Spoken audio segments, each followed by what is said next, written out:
Greetings from Tallinn, saluti tal Estonia. I will just give you an overview about the character attack, especially from the strategic perspective. Well, it's to trying to build the bridges with the keynote speeches today and all these conversations we had before. Well, because there is always a kind of environment which is more favorable such kind of attacks, or well, it tries to keep it balanced at least. Well, as you see, we have here two authors. Well, it's because many concepts actually we elaborated together with Eric, especially the global knowledge warfare, because knowledge is always a target in the process. Also regarding the character attack, well, and the image building, and this is refers to some societal changes that we faced recently. So I actually refer from starting for the person from the long time ago, from the history. Even I don't believe the return of the history. History never returns. There will be always a unique environment, but you have to be prepared on that. So that this has been also one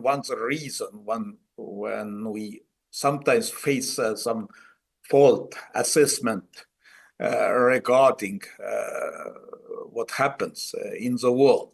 But well, it's all as George Orwell described the situation right now. Well, we see many parallels here, and this is pretty much the post-truth environment, as has been used to call, and the reputational attacks is a question of political language, which just doesn't mean that this refers to objective truth or whatever.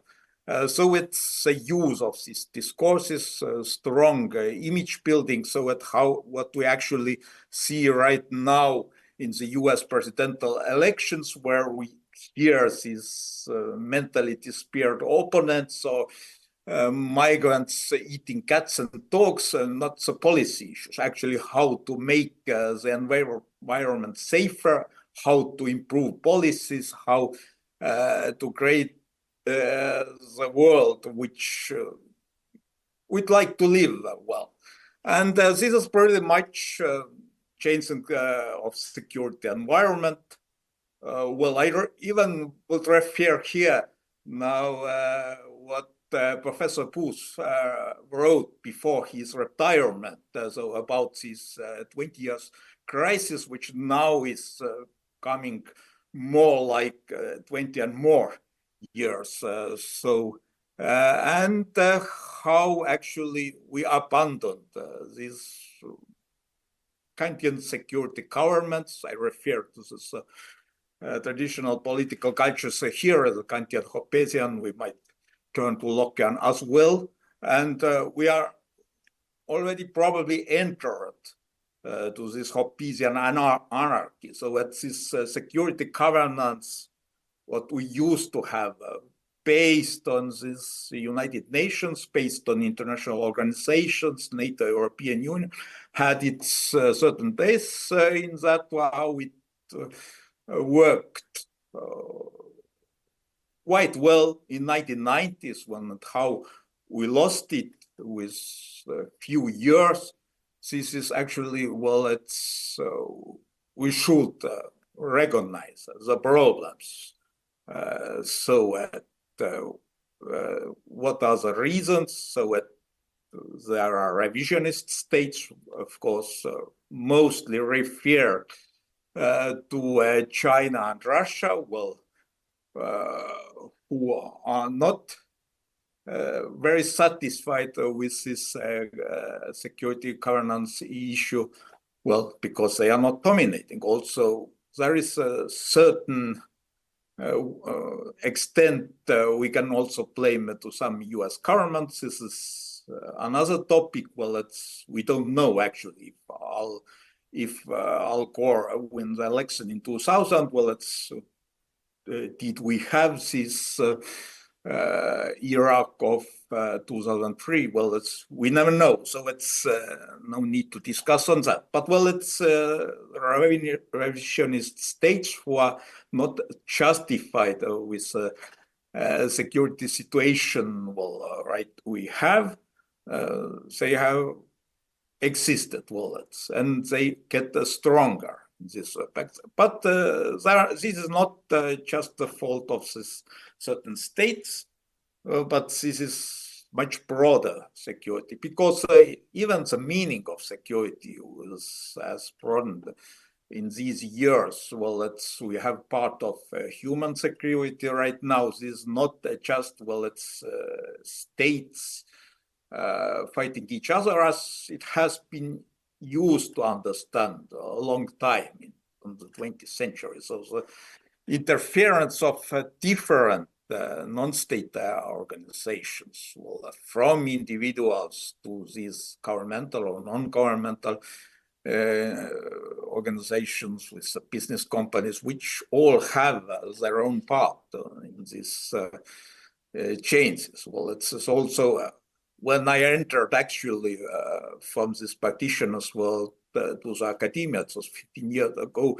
Well, I was just wondering how academia used to live in their own world. So it was quite fascinating, but well, it's certainly, from my perspective, is more important.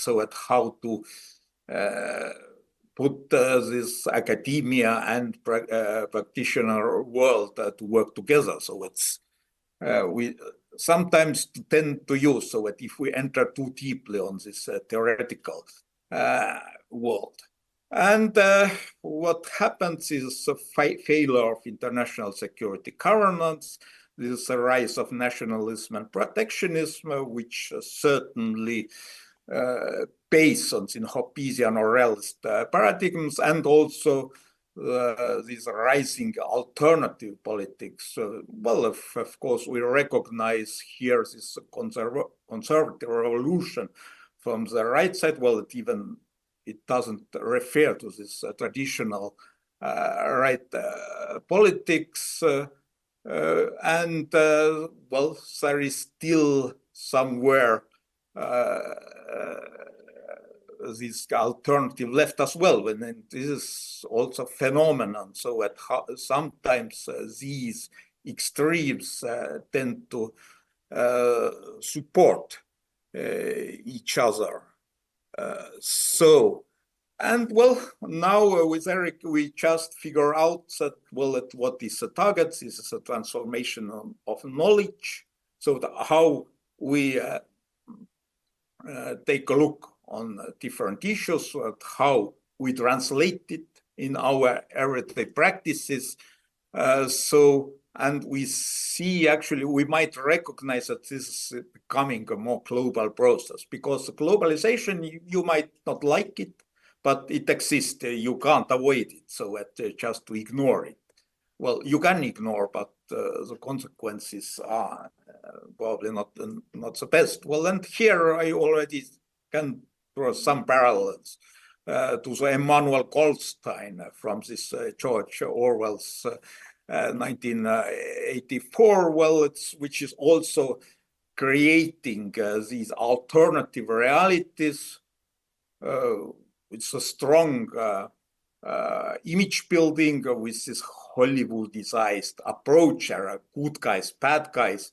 Well, and there are always people who tend to believe it. This doesn't mean that, well, this liberal democracy is accepted by everyone. So it's autocratic alternatives or even totalitarian one, they can easily get popular support. This is already, history has proven it. So it's a global knowledge warfare. It contains ideological warfare, this psychological warfare. There are different kinds of actors, ideologically motivated, but also some states which just align with these ideological extremes, and for creating some emotions, pushing some emotions, fear, uncertainty. So we enter to this global knowledge warfare. And this also refers to my definition on this post-truth environment, so that every one of us can actually build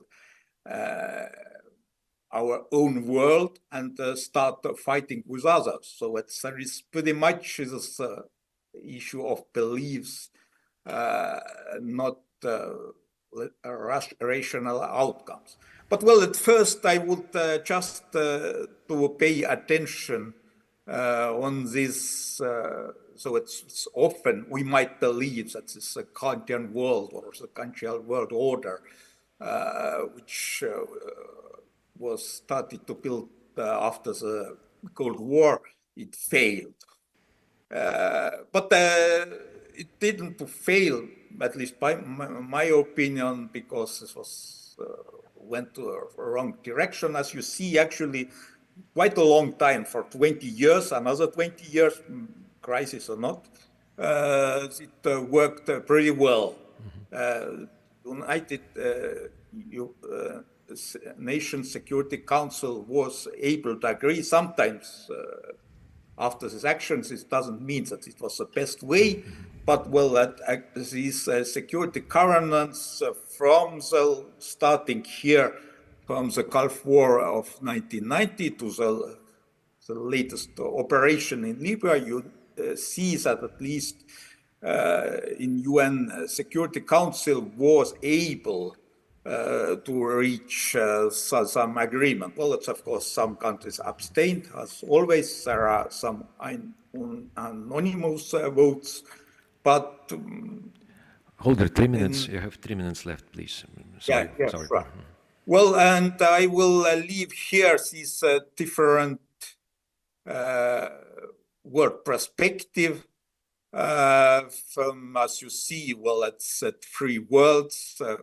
Why it called it's actually we borrowed it from the Bulgarian political scientist Ivan Krastev, from the Merkel's view, which refers to this old Kantian model, how we reach this Putin's Hobbesian model, and well, and this model is a little bit different. Actually, my Portuguese colleague pretty well described it at the beginning, so that I will not touch it too much. I have no time, but well, here is what's different. Well, it's as I teach my students actually.